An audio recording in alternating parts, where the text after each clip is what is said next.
Hello. तर healthy फूडवरती तुमचं मनापासून स्वागत. तर आज मी चीज बनवणार आहे. तर पाहूया आपण कसं बनवायचं.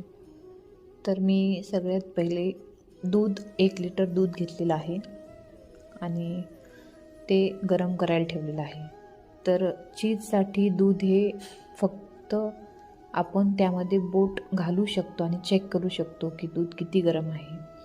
एवढ्याच लेवलचं दूध आपल्याला गरम करायचं आहे. एकदम कोमट, जास्त गरम कडक करायचं नाही. कडक केल्याच्या नंतर त्याचे पनीर तयार होईल, चीज होणार नाही.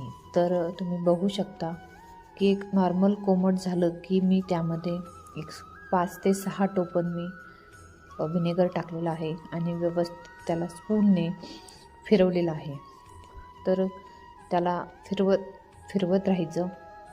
आणि जर तुम्हाला असं वाटतं आहे की व्हिनेगर कमी पडलेलं आहे तर तुम्ही अजून 1 किंवा 2 टोपण व्हिनेगर टाकू शकता. व्हिनेगरनी काहीही फरक पडत नाही जास्त कमी झाल्याने. तर तुम्ही पाहू शकता हळूहळू चीज सुटत आलेलं आहे आणि त्याला व्यवस्थित मिक्स करत राहा. मिक्स केल्याच्यानंतर हळूहळू एक साईडला पूर्ण पाणी आणि एक साईडला चीज असं होतं. तर तुम्ही पहा, एकदम छान असं चीज सुटलेलं आहे. तुम्ही बघू शकता पूर्ण पाणी एक साईडला आणि चीज एक साईडला झालेलं आहे.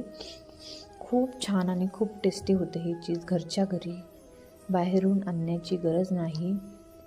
नक्की ट्राय करा. हे चीज खूप सॉफ्ट आणि खूप छान होते. तर तुम्ही पाहू शकता एकदम छान लुसलुशीत गोळा चीजचा तयार झालेला आहे. तर मी त्यातून पूर्ण पाणी बाहेर काढलेलं आहे.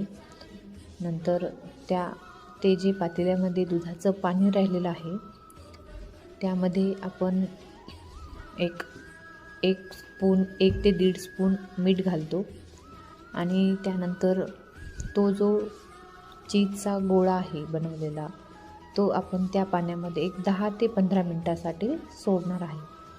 कारण की त्या मिठाच्या पाण्यामध्ये जेव्हा आपण तो चीज ठेवतो त्यानंतर त्याला एक नमकीन टेस्ट येते त्या चीजला, त्यामुळे ते खूप टेस्टी लागते. तर आता आपण हे चीज व्यवस्थित फ्रीजमध्ये एक 15 ते 20 मिनटासाठी ठेवून देणार आहोत. आणि 15 ते 20 मिनिट झाल्याच्या नंतर तुम्ही पाहू शकता चीज किती छान झालेलं आहे. त्यामुळे हे चीज नक्की तुम्ही ट्राय करा. खूप सुंदर होते आणि खूप इझी आहे. फक्त 10 मिनटामध्ये तुम्ही चीज घरच्या घरी बनवू शकता. फक्त 10 मिनटामध्ये. नक्की ट्राय करा. आवडलं असेल तर नक्की सबस्क्राईब करा, लाईक करा. थँक्यू.